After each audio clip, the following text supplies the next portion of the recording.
name is Kayla Connolly, and this is my rescue dog, Mabel. Today I want to tell you about why I think there should be harsher punishments on animal abusers. Animal cruelty is a crime and it should be treated as such.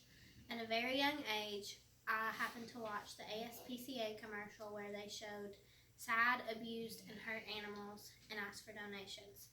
Since then, I realized that animal abuse is an issue and harsher punishments should be inflicted on those animal abusers.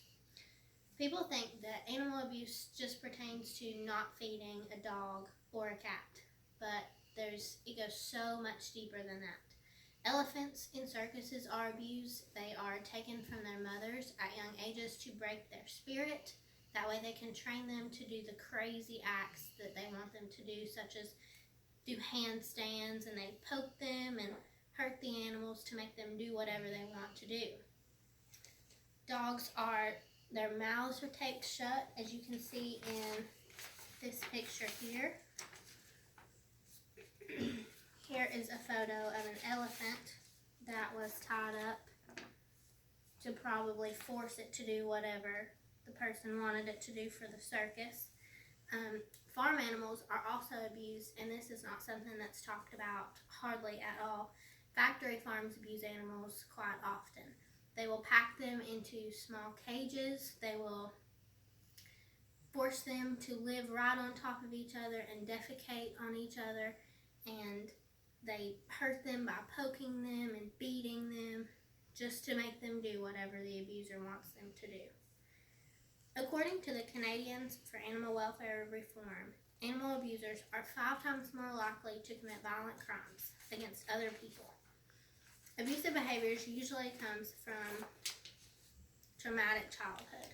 Animal cruelty is a symptom of conduct disorder, which is defined by Mental Health America as a repetitive, persistent pattern of behavior in children and adolescents, which the rights of others or basic social rules are violated. I believe that if punishments were given to these animal abusers that commit these crimes, it could potentially prevent future crimes such as domestic violence, rape, or other harmful acts against people or animals.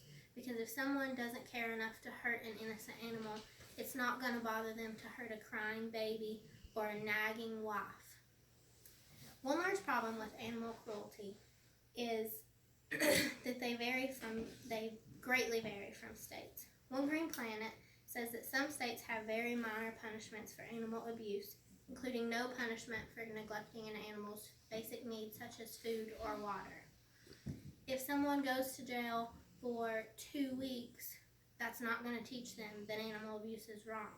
If they think they can get away with it or just be punished for a very short amount of time, they're not going to care to continue doing it. These people have to be punished and made to understand that this is wrong in order to prevent this from happening again. Also, children that do this are often just looked over. Kids are, allowed to do whatever they want. But this needs to be taught at a young age in order to prevent them from growing up and committing crimes, continuing to hurt people or to hurt animals. They're also more likely to commit other crimes such as stealing or vandalizing, things like that. So all of this will stem from the conduct disorder. These are all symptoms. How would you feel if someone locked you up outside in the heat or the snow or the rain, chained up and neglected you food or water? I don't believe that someone should even own a dog if you're going to get them and chain them up. What kind of life is that? Would you want to live a life just chained up, stuck in one spot? You have a very small area to run around in, and that's all you've got. That's what you're living with. One Green Planet also says that in some states, such as Kentucky, veterinarians can't even report if they think that an animal is being abused. That means if somebody takes a beat-up dog in there, they're not allowed to even report it. So they continue it. They continue it because they know that they're not going to get caught. Nobody's going to be notified. There are so many different stories of animal abusers receiving little to no punishment at all. They go right back out there and inflict pain on another innocent animal. On August 2nd, the House and Senate enacted a bill to protect animal welfare and safety, and it was passed on August 9th, 2018. This bill helped to ensure that abuse is reported, prohibit drowning of animals, it updated the laws on sexual animal abuse, and it updated the laws on dogs and insurance. While there are updates being made and these laws are helping animals, there's sometimes still not enough, especially in those states that have no punishments for neglecting an animal's basic needs. No animal ever deserves to be abused.